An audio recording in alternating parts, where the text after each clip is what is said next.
عزت اللہ کی ہے، رسول کی ہے اور مومنین کے لیے ہے۔ ہم نے دیکھا ہے میرے عزیزو، جن لوگوں کو آج سیلیبریٹی کہا جاتا ہے یا پاورفل شخصیت کہا جاتا ہے، سیاست میں آنے کی وجہ سے یا پھر گلیمر کی دنیا میں آنے کی وجہ سے، ٹیلی ویژن کے اوپر آنے کی وجہ سے، ان کے حالات ایسے ہیں کہ جب تک جوانی ہے ان کی چاندنی ہے، اور جب تک ان کا شباب ہے وہ چمک رہے ہیں۔ جہاں چہرے پہ جھریاں پڑ گئی نیا ہیرو آ جائے گا، دنیا ایک نیا ہیرو اپنا ڈھونڈ لیتی ہے، اور یہ دنیاوی حسن و جمال پر اترانے والوں کی زیادہ لائف نہیں ہوتی، وہ برقرار نہیں رہ سکتے۔ نہ ہی سیاست کی کرسی پر بیٹھ کر کے اقتدار جمانے والے، ہم نے ان کو بھی دیکھا ہے، نئی پارٹی آئی اور بوڑھے کو سائیڈ میں لگا دیا گیا۔ اب بوڑھوں کو کوئی پوچھتا بھی نہیں ہے، 40 سال بیچارے خدمت کرتے رہے اور آج ریٹائرمنٹ کی کربناک زندگی گزارنے پر مجبور ہو گئے۔ لیکن یہ مصطفیٰ کی غلامی کی دنیا الگ ہے۔ یہاں حضور پاک صلی اللہ تعالیٰ علیہ وسلم کا غلام ایک عالم دین جتنا بوڑھا ہوتا جاتا ہے اتنی عزت اس کی بڑھتی چلی جاتی۔ یہاں بوڑھوں کی عزت کم نہیں ہوتی، بلکہ اس کو بوڑھا کہاں کہتے ہیں؟ جوان بیٹھے ہوتے ہیں لیکن بوڑھے عالم دین کو فیصل بنا کر بٹھاتے ہیں۔ جو زیادہ عمر والا ہو گیا، وہ تجربے والا زیادہ ہو گیا، اس کی عزت بڑھتی چلی گئی، اس لیے کہ یہ عزت پاؤڈر لالی کی عزت نہیں ہے، یہ میرے مصطفیٰ کے قدموں سے حاصل کی ہوئی عزت ہے۔ ہم نے دیکھا ہے مرشد گرامی حضور تاج الشریعہ بدر الطریقہ کو عمر 75 سال کی ہو گئی، بڑھاپا تھا، لیکن ایک جگہ انہیں بٹھا دیا جائے اور لاکھوں کو ایک طرف، دنیا لاکھوں کو دیکھنا چھوڑ دے گی، اس ایک مرد قلندر پر دیکھتی رہ جائے۔ کیا یہ حقیقت نہیں؟ ان کو دیکھی ہوئی آنکھیں موجود ہوں گی۔ وہ حسن و جمال نبی پاک صلی اللہ تعالیٰ علیہ وسلم کی غلامی سے حاصل کیا ہوا حسن و جمال ہے۔ اسی لیے میرے عزیزو یاد رکھو، اسی بات پر میں کہتا ہوں، آبرو ما زنا میں مصطفیٰ است، ہم سب کی عزت و آبرو مصطفیٰ کے نام سے ہے۔ ہر چے دری دنیا باد مصطفیٰ است، جو کچھ اس دنیا میں ہمارے پاس ہے وہ نبی کے بعد ہے۔ جو بھی رشتہ ناتا ہے، جو بھی تعلق ہے، وہ سب حضور پاک کے بعد ہے۔ نبی سے ہو جو بیگانہ اسے دل سے جدا کر دے، پدر مادر برادر جان و مال ان پر فدا کر دے۔ یہ ایمان کا تقاضا ہے اور ایمان اسی کا نام ہے۔ اور اعلیٰ حضرت امام اہل سنت فاضل بریلوی کیا فرماتے ہیں؟ ایمان کسے کہتے ہیں؟ اس کی دو چند مثالیں آپ کے سامنے رکھتا ہوں، اور جب یہ ایمان آ جائے تو میرے عزیزو، یہ جو آندھیاں چل رہی، یہ جو طوفان آئے ہوئے ہیں، یہ رخ موڑ لیں گے۔ اس لیے کہ سنا ہے قدسیوں سے میں نے کہ وہ شیر پھر ہوشیار ہوگا۔ اقبال نے کہا تھا، نکل کر کے صحرا سے جس نے الٹ دیا تھا تخت روما کو، سنا ہے قدسیوں سے میں نے کہ وہ شیر پھر ہوشیار ہوگا۔ وہ مکہ کے رہنے والے، مدینہ طیبہ کی چٹائیوں پر بیٹھنے والے، ایک کھجور پر پورا دن اکتفا کرنے والے، پیوند لگے کپڑے پہننے والے، وہ رسول پاک کے غلام، لیکن نکلے تھے مکہ سے پیوند لگے کپڑے بغیر چپل کے۔ اس وقت کی دو سپر پاور طاقتوں کو گھٹنے ٹیکنے پر مجبور کر دیا تھا۔ تخت روما کو الٹ دیا تھا، رومن ایمپائر، اور پرشین ایمپائر جن کو قیصر و کسریٰ کہا جاتا ہے، دونوں کو جھکنے پر مجبور کر دیا تھا۔ تاریخ کی یہ سچائیاں بتاتی ہیں۔ کون لوگ تھے وہ؟ خالد بن ولید، سیف اللہ المسلول، 4 لاکھ صلیبیوں کے سامنے مقابلے کے لیے کھڑے تھے۔ تو صلیبیوں کے بادشاہ نے کہا تھا کہ یہ عرب کے بدو یا عرب کے دیہاتی لوگ ہم سے لڑنے آئے جو رومن ایمپائر کے فوجی ہیں، اسلحے سے لیس ہیں، طاقت سے بھرپور ہیں۔ تو خالد بن ولید نے کیا کہا تھا جانتے ہو؟ آپ نے کہا تھا، رومیو، جس طرح تمہارے فوجی شراب پسند کرتے ہیں، ہم وہ فوج لے کر کے آئے ہیں، تمہاری شراب سے زیادہ ہم شہادت پسند کرتے ہیں۔ یہ وہ لوگ ہیں جو شہادت کے لیے جیتے ہیں۔ عزیزان گرامی وقار، وہ ایمان کامل جب آ جائے تو پھر یہ طوفان اور یہ آندھیاں اپنا رخ موڑ لیں گی۔ آج وجہ یہی ہے، ان سے پھرے جہاں پھرا پھرائی کمی وقار میں، ان کے جو ہم غلام تھے خلق کے پیشوا رہے۔ حضور پاک صلی اللہ تعالی علیہ وسلم کی غلامی سے جہاں کہیں تم منہ پھیرو گے، تھوڑا سا بھی ہٹو گے، عزت نکال لی جائے گی، عزت ختم کر دی جائے گی۔ تمہیں جو مرتبہ ملا ہے وہ خیر امت ہونے کا، وہ حضور کی غلامی کی وجہ سے ملا ہے۔ عمر ابن خطاب رضی اللہ تعالیٰ عنہ 36 لاکھ اسکوائر کلومیٹر پر حکومت کرتے تھے۔ تب آپ نے یہ نہیں کہا خطاب کا بیٹا عمر اتنے بڑے خطے پر نگران حکومت کر رہا ہے، بلکہ آپ نے کہا تھا ہمیں آج جو عزت ملی ہے وہ حضور کی غلامی کی وجہ سے ملی۔ وہ فخر یہ کرتے تھے۔ خالد بن ولید 125 جنگوں میں گئے، ہر جگہ فتح یابی، ہر جگہ فتح۔ کبھی خالد بن ولید نے یہ نہیں کہا میرے بازوؤں میں وہ طاقت ہے کہ میں ہر پہلوان کو زیر کر دیتا ہوں، جس جنگ میں جاتا ہوں فتح کے جھنڈے گاڑ دیتا ہوں۔ نہیں، خالد بن ولید کا ایمان تو یہ تھا کہ ان کے سر پر ایک ٹوپی تھی جس میں حضور کے 3 موئے مبارکہ تھے۔ وہ فتح کا صحرا انہی موئے مبارک کو دیتے اور کہتے یہ نسبت میرے ساتھ ہے، اس لیے اللہ مجھے ہر جگہ فتح عطا کرتا ہے۔ انہیں جو عزتیں ملی تھی دنیا میں، جو اقتدار ملا تھا، وہ حضور کی غلامی کی بنیاد پر، اور آج ہمارے پاس جو عزت ہے وہ حضور کی غلامی کی وجہ سے۔ نبی پاک صلی اللہ تعالیٰ علیہ وسلم کی بات کرتے رہو۔ ایک جملہ میں اکثر کہا کرتا ہوں، ان کی بات کرو ہر دل پہ راج کرو، ان کی بات کرو ہر دل پہ راج کرو۔ دیکھنا آپ جو اس مذہب میں اس طریقے پر جتنا بڑھتا جاتا ہے اللہ اس کی عزت میں اضافہ کرتا ہے۔ تم اگر 70 دروازوں میں بند ہو کر کے بھی بیٹھے رہو، اللہ تمہاری محبت خلق کی دلوں کے اندر ڈالتا ہے۔ ہم نے ایسے ایسے علاقوں کا سفر کیا جس کا نام میں نے زندگی میں کبھی سنا ہی نہیں، گاؤں ہے، دیہات ہے۔ راجستھان کے علاقے سے کچھ حضرات آئے تھے، نہایت غریب علاقے کے لوگ، اور مجھ سے بعد رمضان آ کر ایک مفتی صاحب تھے، اس کے نمائندے تھے، انہوں نے کہا ہمارے قافلے میں یا جس جگہ سے میں نمائندہ بن کر کے آیا ہوں وہاں کے لوگوں میں غریب لوگ ہیں، 3 مہینے تک انہوں نے صرف آپ کے لیے روزے رکھے، مطلب اللہ رب العزت کے لیے، کہ آپ جب اندر تھے ان روزوں کے ذریعے سے اللہ تبارک و تعالی رحم فرمائے۔ یہ باتیں میں نے ایک جگہ سے نہیں، دنیا کے کتنے خطوں سے سنا۔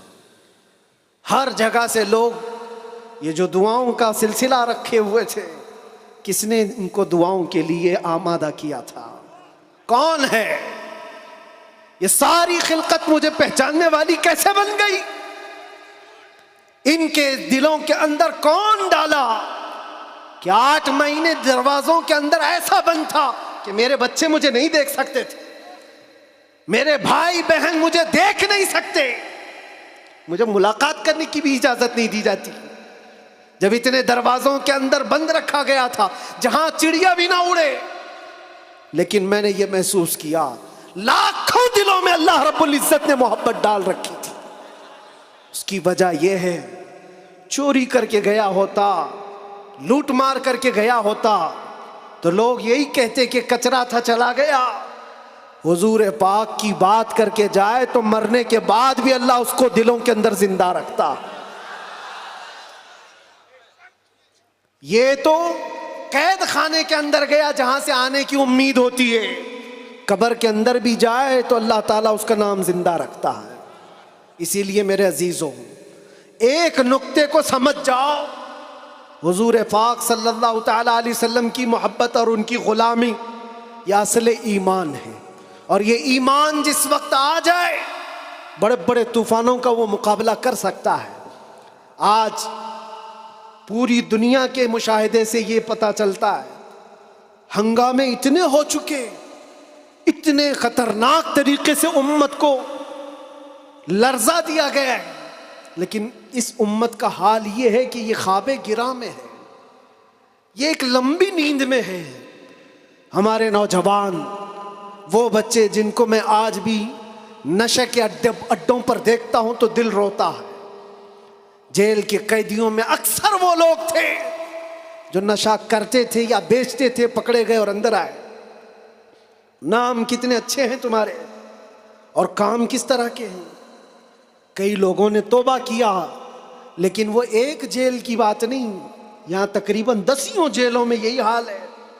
اے نوجوانوں، یاد رکھو ایک بات، اگر حضور سے محبت کرتے ہو تو ہر جمعرات کو تمہارے اعمال فرشتے حضور کی بارگاہ میں لے جاتے ہیں۔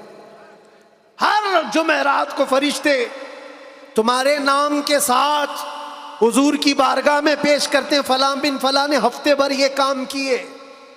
حضور پاک صلی اللہ علیہ وسلم فرماتے ہیں، میں اپنے ہر امتی کو اس کے باپ کے نام سے پہچانتا ہوں، ہر امتی کو پہچانتا ہوں۔ جب اس کے برے اعمال مجھ تک پہنچائے جاتے ہیں تو مجھے غم ہوتا ہے، میں استغفار کرتا ہوں اللہ کی بارگاہ میں، اور جب اچھے اعمال پیش کیے جاتے ہیں تو اللہ کی بارگاہ میں شکر بجا لاتا ہوں۔ تھوڑا اپنی زندگی کے اوپر نظر ڈال کر دیکھو، کتنے ہفتے ایسے گزر گئے ہوں گے کہ جب ہمارے برے اعمال حضور کی بارگاہ میں پیش کیے جا رہے ہوں۔ کیا یہ اب بھی بدلنے کا وقت نہیں ہے نوجوانوں؟ دنیا یہ چاہتی ہے کہ تم نشے کے اڈوں میں کھوئے رہو۔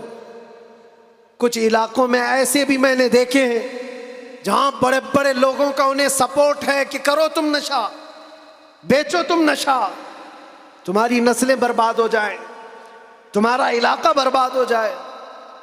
آج سے صرف 70 سال پہلے کی بات ہے، ہمارے اس ملک میں ایجوکیشن لیول اس وقت بھی مسلمانوں کا سب سے اوپر تھا، اور آج آپ بخوبی دیکھ سکتے ہیں کس طرح سے ہمیں پکارا جا رہا ہے، کیسے ہمیں تانے دے کے سارے ڈیبیٹ کیے جا رہے ہیں۔ کہاں کہاں تمہیں پنچر مین کہا جاتا ہے۔ کیوں؟ یہ وہ قوم ہے جو پوری دنیا کو علم سکھانے آئی ہے، خیر امت تم تھے، ان سے پھرے جہاں پھرا، پھر آئی کمی وقار میں۔ آپ کو ایک بات میں بتاؤں، یہ رونا کب تک روتے رہو گے؟ یہ ہماری جائیدادیں لوٹ رہے ہیں، یہ ہمارے وقف کی املاک کو ہڑپ کرنے جا رہے ہیں۔ دین پر، قرآن پر، اسلام پر، حضور کی ذات پر، ہر چیز پر نشانے اور ہر چیز پر انگلیاں اٹھائی جا رہی۔ تم کب تک احتجاج کرتے رہو گے؟ کب تک سڑکوں پر آؤ گے؟ کب تک اپنی آوازیں اٹھا کر کے پوچھتے رہو گے؟ کیا تمہارا کام صرف اتنا ہی رہ گیا؟ ایک بات یاد رکھو، جو ڈاکو ہوتا ہے اس کا کام ہی ہے لوٹنا۔ آج وہ کیا لوٹ رہے ہیں، کس پر ڈاکہ ڈال رہے ہیں، میں اس کی بات نہیں کرتا۔ مجھے رہزنوں سے غرض نہیں، تیری رہبری کا سوال ہے۔ تم امت مصطفیٰ ہو، تم کن کاموں میں مصروف ہو، یہ دیکھنے کی بات ہے۔ مجال نہیں ہوتی میرے عزیزوں، مسجد، مدرسہ، مزارات اولیاء، حضور کی ذات، قرآن اور اللہ کی ذات، یہ بہت بلند ہے۔ صرف تمہاری داڑھی کی طرف بھی انگلی اٹھانے کی کسی کی ہمت نہ ہوتی اگر تم سچے غلام ہوتے، کیونکہ یہ اللہ کا وعدہ ہے، وَلَا تَهِنُوا وَلَا تَحْزَنُوا وَأَنْتُمُ الْأَعْلَوْنَ إِن كُنتُم مُؤْمِنِينَ۔ تم گھبراؤ مت، پریشان مت ہو، تم سب سے زیادہ بلند رہو گے اگر تم سچے ایمان والے ہو۔ اور ایمان کسے کہتے ہیں؟ ایمان کسے کہتے ہیں؟ لا یؤمن احدکم حتی اکون احب الیہ من والدہ وولدہ والناس اجمعین۔ یہ میرے آقا صلی اللہ علیہ وسلم فرماتے ہیں تم میں سے اس وقت تک کوئی پورا مومن نہیں ہو سکتا جب تک کہ ساری دنیا تمہارے مال، اولاد، ماں باپ سب سے زیادہ مجھ سے محبت نہ کرے۔ اور ابھی میں سوال کرتا ہوں، سارے ہاتھ بھی اٹھا دیں گے، بہت سارے کھڑے بھی ہو جائیں گے، جوش میں بھی آ جائیں گے۔ صرف اگر میں اتنا پوچھوں، کیا آپ اپنے نبی پاک صلی اللہ علیہ وسلم سے اپنی جان سے زیادہ محبت کرتے ہیں؟ میں ہاتھ اٹھانے نہیں کہہ رہا ہوں، سب تو کہتے یہ سوال ایسا ہے، یہ سوال ایسا ہے. حضرت ابو بکر شبلی کہتے اسی سوال سے میں ڈرتا ہوں ہمیشہ کہ اگر کوئی پوچھ لے مجھ سے کیا تو حضور پاک صلی اللہ علیہ وسلم سے اپنی جان سے زیادہ محبت کرتا ہے، اس سوال سے تو میں ڈرتا ہوں. پوچھا گیا کیوں؟ کہا اس سوال کے جواب میں اگر نہ کہہ دیا تو ایمان ہی چلا گیا، وہ آدمی کا ایمان ہی ختم ہو گیا، اور اگر ہاں کہتا ہوں تو میرے اعمال مجھ کو کوستے ہیں. کہاں تو جان سے زیادہ محبت کی بات کر رہا ہے اور کہاں تیرے عمل. جس سے محبت کی جاتی ہے تقاضا یہ ہے اپنا ہر عمل اپنے محبوب کے عمل کے مطابق ہونا چاہیے. اور حضور اکرم صلی اللہ علیہ وسلم نے یہ بھی فرمایا لا یؤمن احدکم حتی یکون ہواہ تبعا لما جئت بہ. تم میں سے اس وقت تک کوئی مکمل مومن نہیں ہو سکتا جب تک وہ اپنی خواہشات کو میری مرضی کے مطابق نہ بنا دے. تمہاری اپنی خواہشات جو تم کہتے ہو نا یہ ہماری لائف ہے ہمیں انجوائے کرنے دو، ہماری لائف ہے ہمیں جینے دو. کسی جوان کو پکڑ کر کے کہو مولانا صاحب ابھی تو ہماری 20-25 سال کی عمر ہے، جینے دو، عیش کرنے دو. اے نوجوان تجھے پتہ ہی نہیں یہ تیری زندگی نہیں ہے، یہ تیری لائف نہیں ہے.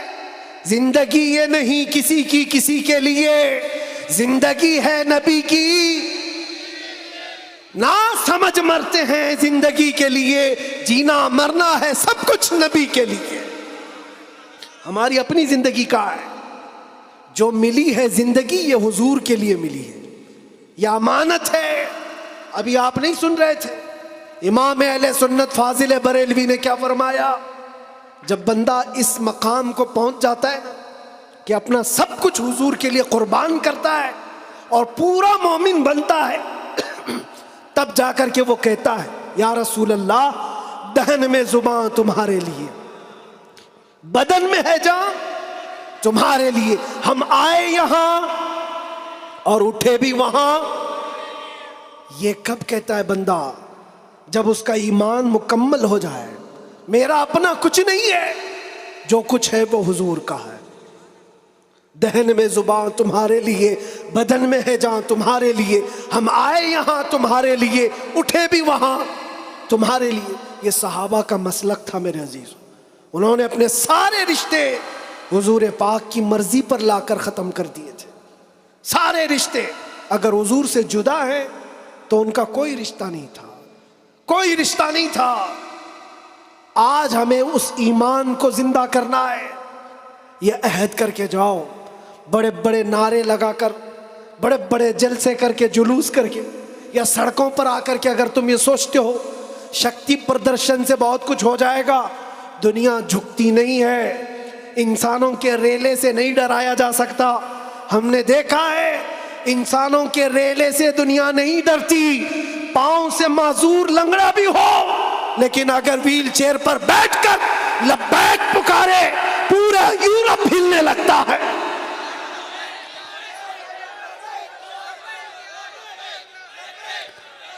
دنیا یہ سیلاب سے نہیں ڈر رہی.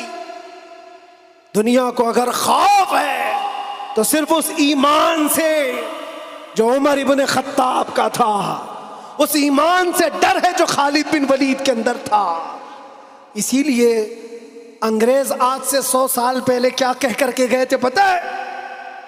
ہمارے بارے میں یہ کہہ کر کے گئے تھے یہ فاقہ کش موت سے ڈرتا نہیں، ذرا روح محمدی اس کے بدن سے نکال دو. وہ یہ کہتے تھے روح محمدی اس کے بدن سے نکال دو. ڈر اسی بات سے ہے، ڈر اسی بات سے ہے. جہاں روح محمدی آ گئی دنیا کو پتہ ہے یہ سویا ہوا شیر جاگ گیا تو بہتوں کی نیند حرام کر دے گا. جتنے کتے ہیں سب بل میں چلے جائیں گے. حقیقت ہے جتنے کتے ہیں سب بل میں چلے جائیں. اور مجھے لوگ یہ کہتے ہیں، مجھے یہ کہتے ہیں کہ ڈر لگتا ہے، پھر آپ کتا کہہ رہے ہیں. میرے عزیزو ہم ہندوستان میں رہتے ہیں، ہماری ہر گلی کوچے میں کتا ہوتا ہی ہے. مجھ سے باضابطہ طریقے سے سوال جواب کر رہے تھے. آپ تقریر میں اس طرح سے کہہ رہے ہو، کتا کہہ رہے ہو، کتا کہہ رہے ہو. میں نے کہا کس کو کہہ رہے ہو؟ میں نے کہا کتے کو کتا کہا. کس کو کہا جائے گا؟ ہم کتے کو کتا نہ کہیں تو آپ بولے ٹامی بولے. عزیزان گرامی وقار، مجھے اس سے لینا دینا نہیں ہے. بات یہ ہے کتے کیوں بھوک رہے ہیں اس سے کیا غرض، شیر کیوں سویا ہے اس سے غرض ہے. شیر کیوں سویا ہے اس سے مجھے غرض ہے. نبی پاک صلی اللہ تعالیٰ علیہ وسلم کی امت بزدل تو نہیں ہو سکتی، بزدل نہیں ہو سکتی. ہم کفن بردوش ہیں.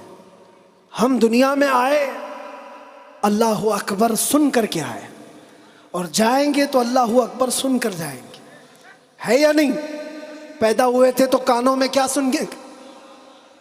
کسی مولوی صاحب نے اذان دی تھی کہ نہیں دی تھی؟ اللہ اکبر کہا تھا کہ نہیں کہا تھا؟ ارے جس دن پیدا ہوئے تھے اسی دن کہا تھا. کیوں کہا تھا؟ یہ تجھے پتا چلے اللہ اکبر کا مطلب اللہ سب سے بڑا ہے، باقی کوئی بڑا نہیں ہے. دوسرے سے ڈرنے کی ضرورت نہیں، اللہ سب سے بڑا ہے. اور جب مرو گے تو امام صاحب جنازے پہ کھڑے ہو کر کے کیا کہیں گے؟ نماز کے لیے رکعت باندھیں گے کہ نہیں؟ اللہ اکبر. جاتے ہوئے بھی ہمارا یہ قانون ہے کہ وہ اللہ کو سب سے بڑا مان کر کے جا رہا ہے. تو پھر یہ بیچ کی زندگی میں ایرے غیرے نتھو کھیرے سے ڈر کیوں؟ زیادہ سے زیادہ یہاں یہ ہوگا جو ہمارے ساتھ ہوا ہے. میاں یہ تو چند دنوں کی بات تھی. صحابہ اکرام میں وہ لوگ ہیں جو 16 سال تک قید کی سزائیں کاٹے ہیں. حضور پاک صلی اللہ علیہ وسلم کے زمانے میں 16 سال تک قید رکھا گیا. وہ بھی آج مثالیں بہت ہیں، موجود ہیں. آزمائش کا دور، اگر اللہ نے ہماری زندگی میں یہ لکھا ہے تو وہ قبول کرو. اور یہاں آئے ہیں مرنے کے لیے، موت تو آنی ہے سب کی، لیکن ایک مومن موت سے ڈرتا نہیں. کیوں؟ موت اس کے لیے